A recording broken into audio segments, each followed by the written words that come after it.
Hello and welcome to the final recast of our holiday break for the new year. Happy New Year to you and yours. I hope your holiday season was as wonderful as ours was.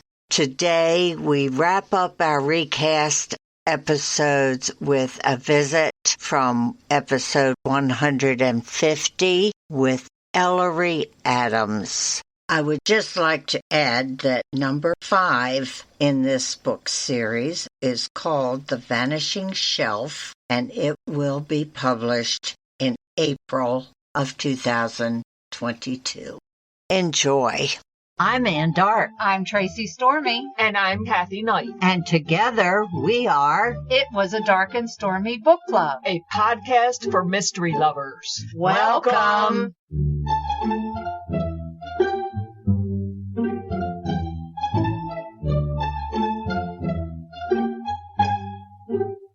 If you enjoy our show, please consider contributing to the Dark and Stormy Patreon. By becoming a patron, you will help us create better and quality content. There are also benefits to becoming a patron, such as exclusive content and Dark and Stormy merchandise. Become a supporter at patreon.com/darkandstormybc. Check our website for the link. We appreciate any and all contributions. Thank you. Hello and welcome to episode 150 of Dark and Stormy Book Club.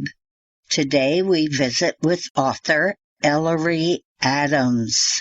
Ink and Shadows is the 4th book in the Secret Book and Scone Society series. Nora Pennington is known for her window displays, and as Halloween approaches, she decides to showcase fictional heroines like Roald Dahl's Matilda and Madeline Miller's Circe. A family values group disapproves of the magical themes, though, and wastes no time in launching a modern-day witch hunt. Suddenly, former friends and customers are targeting not only Nora and Miracle Books, but a new shopkeeper, Celeste, who's been selling CBD oil products. Nora and her friends in the Secret Book and Scone Society are doing their best to put an end to the strife, but then someone puts an end to a life. Though the death is declared an accident, the ruling can't explain the old book page covered with strange symbols and disturbing drawings left under Nora's doormat, a postcard from an anonymous stalker, or multiple cases of vandalism. The only hope is that Nora can be a heroine herself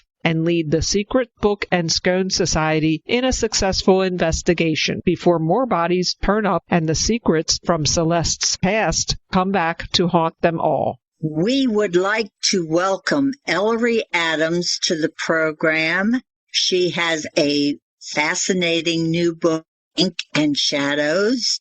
It's going to be released today by Kensington Press. Welcome, Ellery. Hello, it is so nice to be here, gals. We are big fans of your books, especially Nora and her group of friends. They're a joy to write. This series features sort of a theme of starting over. Nora, of course, is starting over with her life. Now you've got Celeste in this book. She was starting over, and Nora kind of wants to start over with Jed. Is this part of your philosophy in your life? You can always start over? Absolutely. I am a strong believer in second chances. I believe that we should be given them, and we should also give them to others. We all get stuck. We all take the wrong path at times. I mean, that's just part of being human. I think as I've aged, I turned 50 this year. In that 5 decades of wisdom, I'm hoping that one of the things I learned is it's never too late. I love reading about second chances in fiction because I think it's inspiring. And I think it's a great lesson no matter what age you are, that you don't ever have to be stuck as long as you have the courage and hopefully the support to do something that other people might think is crazy. My husband and I definitely faced this a couple years ago. He's a physician and his job was really affecting his health. He wasn't getting enough sleep. He went to this doctor, and another doctor said, you're actually losing mental capacity and the ability to remember things because you don't have enough consistent sleep. And I said, you need to quit. You need to quit because this job is literally deteriorating your brain. We're going to quit and we're going to move. When you do this in your 40s, when you have 2 kids and you've got to save for college and you have a mortgage, it's terrifying. I said, we can do this. We're going to have a second chance at a different kind of life. And people thought we were crazy, and it was terrifying and it was really hard. We are so glad that we did it. And he has recovered most of his mental faculties. I mean, he is a guy, so no, I'm just kidding.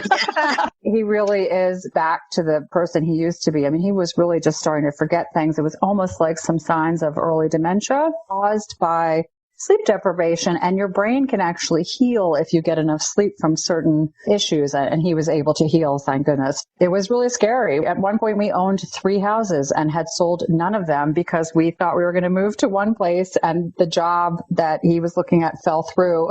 This is getting worse and worse. We're supposed to be changing our lives, and now we're in debt to like 14 different banks, but we got through it. Wow, that's really, really interesting. Actually, as soon as we get off here, I'm going to talk to my husband about that because he's very sleep deprived too. There are a lot of professions where people don't get consistent sleep. I think that you may notice that I bring up chronic pain in this particular book. And I introduced a character, Sheldon, in the book of Candlelight, who has chronic pain. Chronic pain and insomnia, unfortunately, usually go hand in hand. It started with my husband, but I really have done a great deal of research on lack of consistent sleep and chronic pain. And of course, you know, I'm in the throes of menopause, so I know all about lack of consistent sleep. And I always find it fascinating that so many women go through this and there's so little help for us. And I think, you know, if the world's males went through menopause, there would be a pill for this. Absolutely. Yeah. Now that you brought up Sheldon, he is truly my favorite character. I love Sheldon. I'm so glad you like him. Some people think that he's a little too snarky for their taste. Well, he's like a teenager that never really grew up, you know what I mean? One person that you talk about in the book is Saint Juliana, and we thought she was very interesting. We were curious on what you thought was the most interesting thing you found out about her. I was trying to find a historical figure who had been represented in religious art, but may have been misrepresented as an actual person in oral histories and written histories. One of the themes I'm pursuing in Ink and Shadows is this idea of women who have power historically were often branded as something because they were seen as threatening. She did have more than one story and more than one different kind of portrait depending on who was painting her. I thought this has happened over and over and over again throughout history where women are repackaged in a way that isn't actually accurate and makes them seem dangerous, threatening, when in fact, oftentimes they were often just trying to help or to spread knowledge or to do something beneficial, but that was seen as threatening. I think I stumbled on her because I was researching characters who may have been portrayed as saints or angels. And when I saw the one representation of her with the chain around her waist, where she was chained to this devil or a dragon, I was immediately fascinated. Like, whoa, why has she got this dragon chained around her waist? I was just off to the races from there. One of my favorite quotes in the book is regarding Juliana, and that's when the little girl says to her father, can she still be an angel if her wing is broken? And her father says, it's her heart that makes her an angel. I just thought that was so beautiful. Oh, thank you. Another part of your book talks about the use of CBD oils.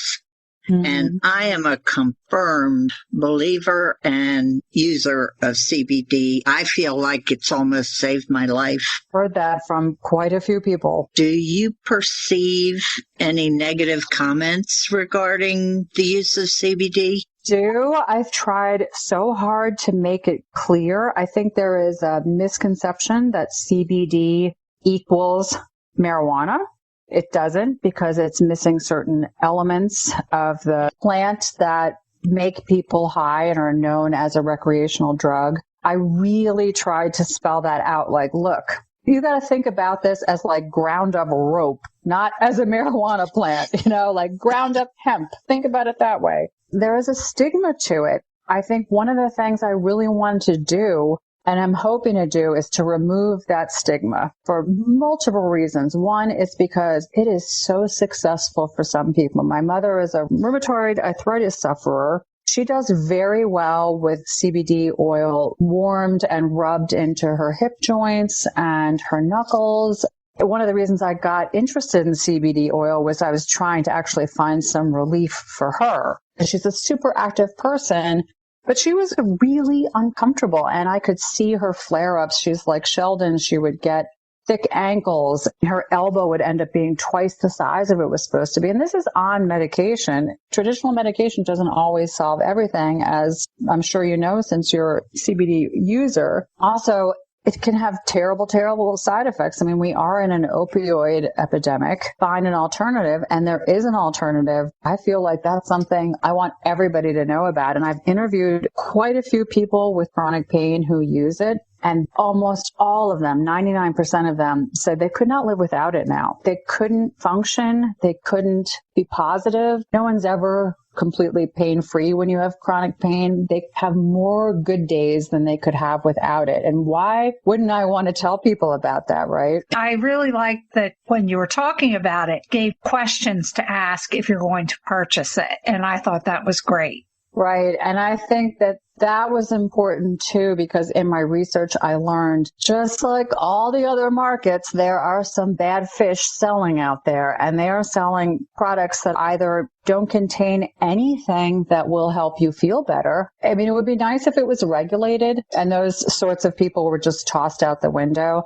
But if we can just educate each other about how to know what to buy, then eventually those vendors will disappear because they won't have customers. If you go on Amazon, for example, and you type in CBD gummies, the amount of results is incredible. And you can start looking through those and go, this is not the real stuff. This is just a placebo for $40 a bottle. And it makes me very angry when people take advantage of people who are suffering anyway. I feel like they'll get theirs eventually, but I would just rather that people didn't spend any money on those folks. I have one source that I buy from because I trust them and I know that I'm getting the real thing. It has made such a difference in my life since I've been taking it. It cured another whole thing different from what I was taking it for. That is so awesome. I love those stories. And the only change in my life was the CBD oil, so it had to be that. Yeah, which is affordable.